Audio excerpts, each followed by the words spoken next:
Okay, this is Coach Lebetter. We're doing solving quadratics by using the square roots. All right, so a couple things I wanted to bring up is we need to find, this is here, solve quadratics to find the rocks. Okay, this is a little thing we talked about in class. And so in this case, and I'm going to zoom in a little bit so you can see it. All right, hopefully this helps a little bit. Move my camera over. Okay, so the R, if you notice, is on this axis, is the x-axis. So these are roots. This is zeros, x-intercepts, and solutions. Remember, these are all the words that mean x-intercept. It's where our line touches the x-axis. All right, so we're going to talk about the different ways that you can solve to find the solutions, to find the roots, the zeros, the x-intercepts, the solutions. To find there's different ways.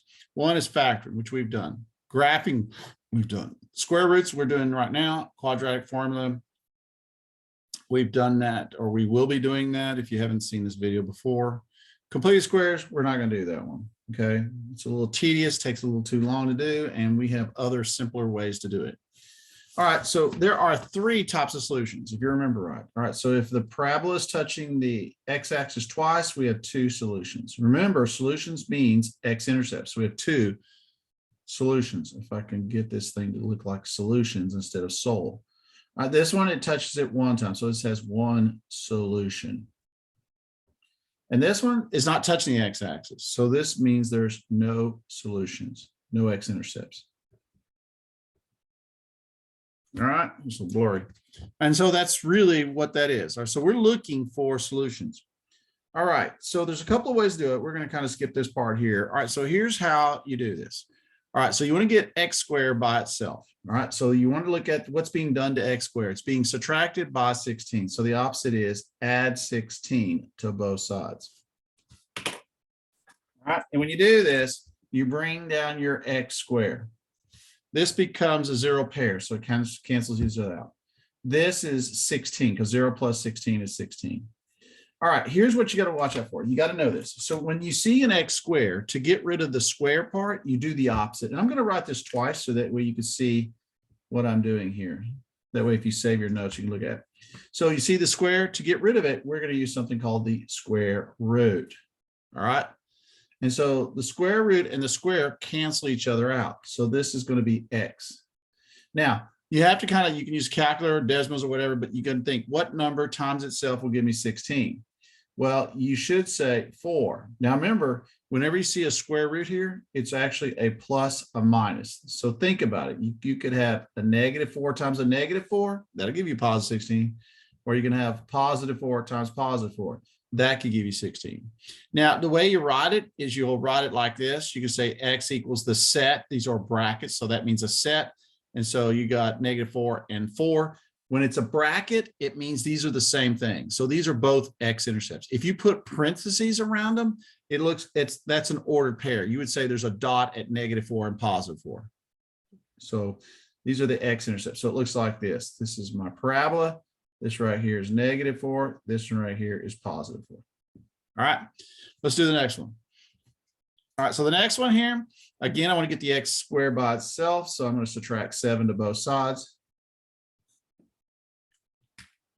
And when I do this, I bring down my x. So it's x, and then 7 minus 7 is 0. I forgot the square. All right, so now look, I have x squared. So we're going to write this twice so you can see it.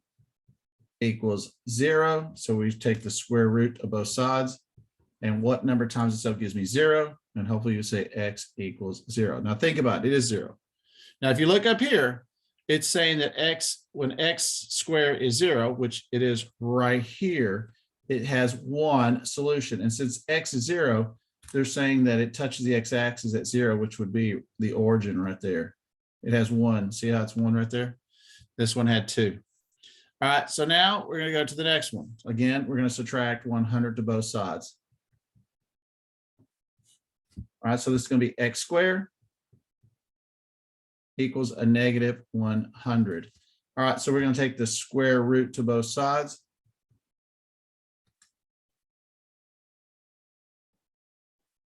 And when we do this, remember these cancel each other out. So it's x, and we go the square root of -100. Now let's think about this. what number times itself gives me negative 100? Well, you could say 10 times 10, that gives me 100, but that's a positive 100. I can say negative 10 times a negative 10. Again, that's a positive 100. This is a negative 100. And most kids go, oh, it's a negative 10 times a positive 10.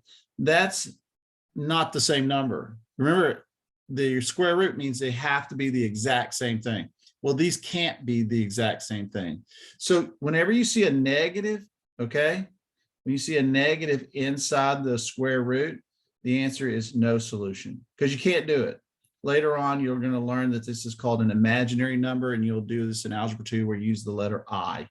And again, right here, look, x squared is negative. So if it's x squared is negative, like it is here, it's no solution. All right, so we're going to do some of these. All right, so this is what we're going to do in class. This is what we did in class. We just did these. We're just going to do these. So here we go. I'm just going to kind of go through the process and kind of follow the same steps we just did up here. I'm going to add 75 to both sides because it's subtract. All right, so then when I do it, I'm going to bring down my 3x squared equals, that's 0 plus 75 is 75. All right, x squared is not by itself. It's still being multiplied by 3. So x squared is being multiplied by 3. So the opposite of multiply by 3 is divide everything by 3. So these become 1. And 1 times x squared is x squared. 3 goes into 75 25 times. All right, so you ready? All right, so we have x squared equals 25. We got to get rid of the x squared. So you remember, we take the square root, and again, I'm going to do both of them again. After a while, I'm not going to write it twice. I'm just doing it so you can see. I'm going to take the square root to both sides. This will become x. And remember, when you have a square root, you're going to have a plus, a minus, and then the answer is going to be 5, because what number times itself gives me 25? Well, it's 5 times 5. It can be 2 positives or it can be 2 negatives. So my answer is plus or minus 5. All right, look at this one. Same thing. All right, so I'm going to move this 3 over to the other side. So the opposite of minus 3 is add 3. So when I do this, I'm going to have 3 here, and I have 1/3 x squared here. All right, remember, we want the x squared by itself. So what's being done to x squared? It's being multiplied by 1/3. All right, so how do you get rid of that? Well, what you do is you take the reciprocal. So we're going to multiply both sides by 3. Because if you look at it, you take 1/3 times 3, that's a 1. And 1 times x squared is x squared. 3 times 3 is 9. All right, so here we go. I have the square root and I have 9. So I take the square root, the squared, I'm going to take the square root to both sides. So x equals a plus a minus 3. So my answer would be plus or minus 3.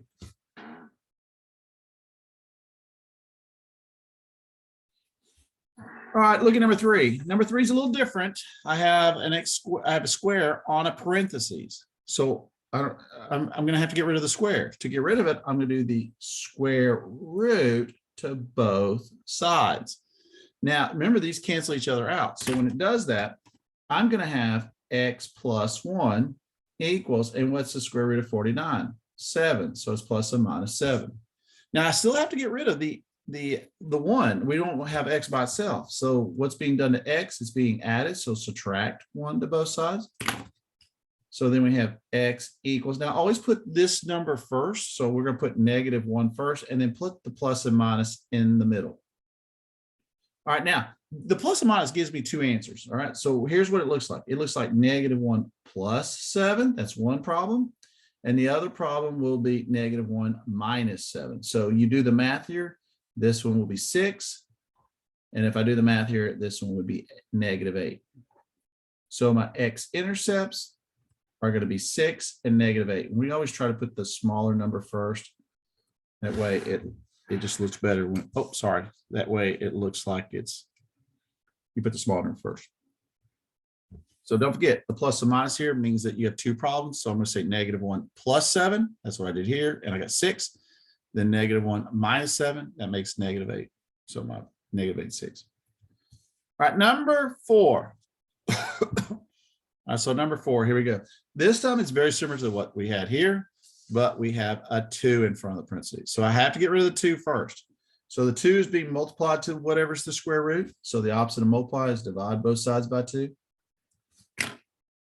When I do this, my 2's cancel out. They make 1. And so this is A1. It's still in the parentheses because we still have a square on the outside. And then 2 goes into 84 times or 40 times. Now, I want to get rid of the square root. So since the square is right there, I'm going to square root both sides.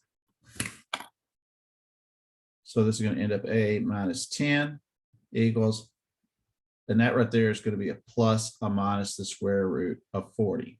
Now 40 can be broken down. So let's take 40.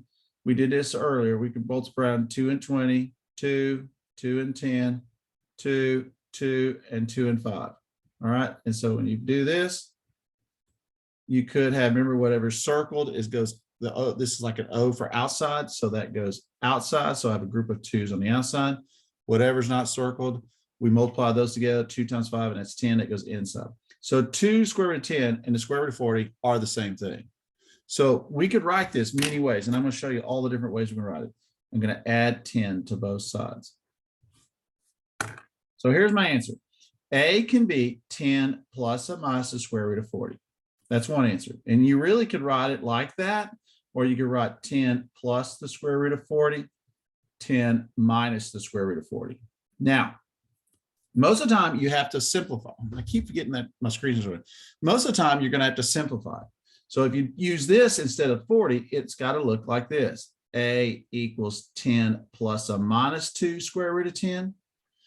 Or we could say A equals, and then put brackets, 10 minus, I'll put minus first, square root of 10, comma, 10 plus 2 square root of 10.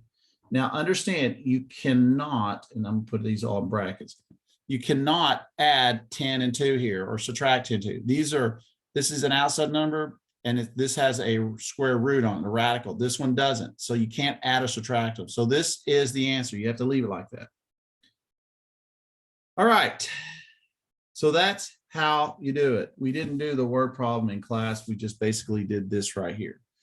All right. So that's really what you kind of need to do. Watch the video and just kind of follow along. And then we just did this in class, and that was all we did. It was just a completion grade. So once you complete your notes, you send me a picture of it. It looks good.